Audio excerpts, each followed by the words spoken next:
We appreciate you taking time out of your schedule to join us today for another period of Bible study. I'm so happy to be able to join you today as we open up a portion of God's Word. How strong are you? Now, I'm not talking about physical strength, but I'm talking about spiritual strength. You know, sometimes we think that we are very strong, especially preachers. Preachers often think, oh, they were so strong, they would never lose their faith. So sometimes think that spiritual endurance would just happen, but it doesn't. Spiritual endurance comes only when we open our eyes to focus on that which is unseen. You know, if you're like me, I find it very hard to understand why or how Paul could suffer so much. I'm pretty sure that if I suffered anything remotely close to what Paul had, I would have quit long before he did. Well, for 2 Corinthians chapter 4, Paul discusses the overwhelming odds that was against him. And yet, in spite of all the things he suffered, of all the ones and people that was against him, he says he does not lose heart. He refused to become discouraged. You know, that's so different from men in the world today, isn't it? Notice what he says in 2 Corinthians chapter 4 and verse 16. Said, therefore we do not lose heart. Even though our outward man is perishing, the inward man is being renewed day by day. Now, many people think it's silly to think so much about what you cannot see. I mean, after all, if you cannot see it, it may not even exist. How do you really know whether it exists or not? So if it doesn't exist and you're focusing on something that does not exist and obviously is worth nothing. But here Paul gives us the practical definition of faith, and that is looking at the unseen. Hebrews 11 verse 1 says, now faith is the substance of things hoped for, the evidence of things not seen. That's what faith is all about. Is believing in something, having faith in something you cannot see. But it's not a wild leap in the dark, so to speak. It's based on evidence. But that faith that we have gives us the strength to not faint. Here Paul said the outer man or the physical man perishes. Yeah, one day we're all going to die. We're going to go back to dust. Ecclesiastes 12 verse 7, then the dust will return to the earth as it was, and the spirit will return to God who gave it. But you know, death should not frighten us. Even though we're all going to die, it should not frighten us, because Paul certainly knew the pains and tribulations of physical life. He himself said his flesh was wasting away. Paul faced discouragement from many sides, both within the church and without. And yet he said he did not lose heart. He says he will not faint. His inward man is being renewed day by day. How can we be assured of this? How can we have the same endurance that Paul did? Well, we can be assured because we know we have the blessings of God's mercy. For instance, 2 Corinthians chapter 4, going back to verse 1 of the same chapter, Paul said, therefore, since we have this ministry, as we have received mercy, we do not lose heart. Well, we have received the same mercy that Paul had.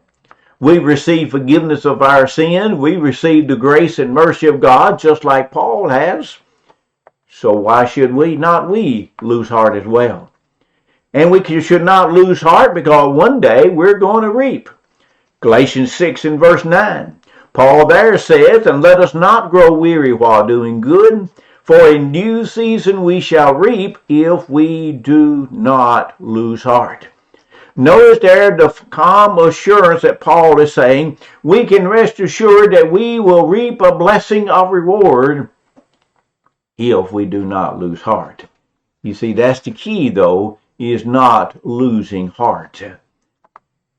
We can hold on and we can have spiritual endurance if we just live on and realize we're going to receive a great reward one day. We also can not faint and have spiritual endurance if we look at the things not seen. Verse 17 of chapter 4, notice what Paul says. For our light affliction, which is but for a moment, is working for us a far more exceeding and eternal weight of glory. Notice what Paul there says. He said that he calls his affliction light. Well, obviously, to me, his affliction does not seem light, but that's the way he called it. And compared to what he's going to receive, it is light. But he said our affliction is light and our affliction is limited. It's only for a temporary season. Therefore, we should not fear that. Men fear what afflicts them. But fear often exaggerates what we think is a threat to us. For example, when you're in the dark and you cannot see anything, well, you hear almost everything. And it sounds far louder and much closer than it is. And your imagination starts going wild. Your imagination starts thinking about all the things that might be there and might happen to you and so on and so forth. Before long, you've done made up a lot of things that does not exist. But it all did that because of fear. Fear keeps us from trusting God. Here Paul said, we will not fear because our affliction is working for us something far better than our temporary affliction. Paul here attempts to emphasize the weight of glory compared to the temporary affliction that we're facing. And Paul said you really cannot compare the two because the affliction we have now is light and they are temporary, but it's working for us a far more exceeding weight of glory. In other words, you really cannot compare the two. We sing a song that says, heaven will surely be worth it all. Indeed, that's the song we need to think about every day. Heaven will surely be worth it all. Heaven gives us the motivation to continue serving God in spite of the affliction that might come about our way. And then finally, let's look at verse 18 of this same chapter. There Paul says, while we do not look at the things which are seen, but at the things which are not seen. For the things which are seen are temporary, but the things which are not seen are eternal. Now, the things that we see, of course, are the physical things of this life. And Paul said that the things in this world, they are temporary. Everything in life is only temporary. Everything you see today will one day be gone. Whether it's houses, cars, clothes, food, riches, your most beloved family member, it really doesn't matter. Everything you see around you will one day be gone. Even this world itself will be burned up, if we find in 2 Peter 3 and verse 10. Now, just because this world is going to fade away does not mean we have no interest in this world. As someone said, some are so heavenly minded they'll know earthly good. In other words, some are so minded about the next world they cannot do anything in this world. They attempt to do nothing to make this world better or to help the affliction of other people. Well, that's not the way we should live. We live in this world, so certainly we should pay some attention to the things going on around us. But we need to keep our focus on what is truly important. And what is truly important is not what's in this world, because that's temporary. What is truly important on the things which are not seen, that is the spiritual things. You know, Peter was able to walk on the water until he took his eyes off Jesus. Colossians 3 and verse 2 says, set your mind on things above, not on things on the earth. Here again, Paul encourages us to keep our mindset on spiritual things, not on the things of the earth, because again, those things are temporary. If there's any doubt about the reality of things not seen, then it should not be so for the Christian. Oh no, we cannot see it, and we cannot know for a certain fact that is there. But faith should give us the motivation that we can act as if it is there with no doubt whatsoever. Paul wrote in 2 Corinthians 5 and verse 1, for we know.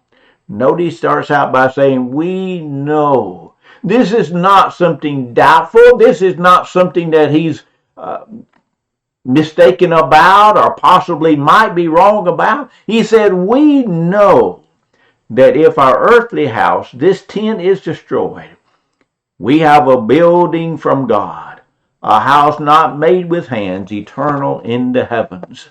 Notice Paul again said, we know that when this tent, this earthly life, is destroyed, then we have a building from God, a house not made with hands, and that is eternal. Now, how do we know this? Well, you know it by faith. You don't know it in the sense that you can see it, you can touch it, or anything like that. You cannot know it with our physical senses, but we can know it based on faith. You see, we have a promise just as sure as God is. If you believe there is a God, then you can rest assured there is another life after this world. You can rest assured that God has promised us that we'll have another building, a house eternal in the heavens. We know that because God will not break his promises. So again, just as surely as you know there's a God in heaven, then we can know for sure that we have a building not made with hands. We have the promise of God, which God will not lie, and God will not break his promises. We have the promise of God that if we remain faithful, then we'll have that blessings.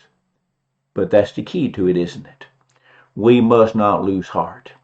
We've looked at several passages in this short lesson, and all those passages talked about the fact, the blessing we're going to have, but it's all based on the fact we do not lose heart. So again, I go back to the question I asked at the very beginning, how strong are you? Of course, again, I'm not talking about physical strength, I'm talking about spiritual strength. Are you spiritually able to endure whatever suffering might come our way? Yes, we're going to have many times great affliction. We're going to have suffering. Some of it may come our way because of our faith. But we can rest assured, it doesn't matter what may come, that if we remain faithful and we do not lose heart, then as Paul said, we have an exceeding and far more abundantly weight of glory that's waiting for us. May we always keep our mind on that and keep our eyes on the unseen. Do not look at the things which are seen, but look at the things which are not seen. Thank you for your attention today.